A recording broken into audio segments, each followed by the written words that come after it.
entendu parler des compteurs Linky. Ces nouveaux compteurs électriques, ils sont installés dans notre département depuis bientôt 1 an et sont loin de faire l'unanimité. Une dizaine de communes des Pyrénées-Orientales ont déjà refusé l'installation de ce nouvel équipement.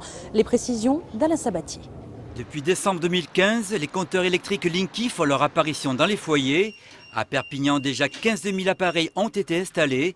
Et pour Enedis, ce nouveau boîtier communicant a beaucoup d'avantages. C'est la possibilité d'observer ces consommations pratiquement en temps réel et donc de pouvoir les réduire jusqu'à 20%. Donc c'est tout un tas de nouvelles fonctionnalités, des dépannages, des ouvertures de compteurs qui peuvent être réalisées à distance. Ça nous permet d'apporter un service plus moderne, plus efficace. C'est là que la polémique commence. Pas sûr que l'usager s'y retrouve financièrement.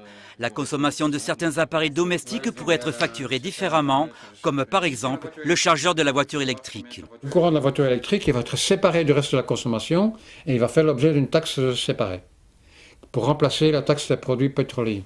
Un coût donc pour l'usager, mais aussi pour la collectivité. Ces nouveaux compteurs Linky eux-mêmes consomment de l'électricité, ce qui n'était pas le cas des compteurs avant. Et donc il y a eu une estimation de fait, 35 millions de compteurs Linky, c'est l'équivalent de 7% d'une centrale nucléaire. Sans compter la consommation électrique des concentrateurs installés dans chaque quartier et les centres de big data. Les anti-Linky dénoncent un gaspillage de ressources.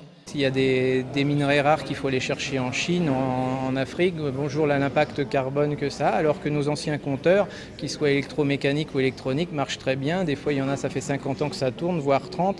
Alors que ces fameux compteurs Linky, du fait de l'obsolescence programmée, ils vont certainement rendre l'âme au bout de 10 ou 15 ans. Ici à Thuir, on s'interroge. Une pétition circule pour demander au maire de refuser le Linky.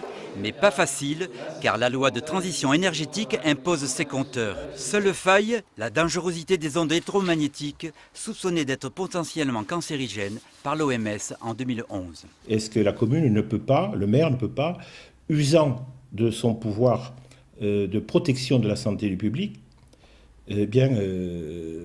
interdire la pose des Linky tant que n'est pas levée cette hypothèque?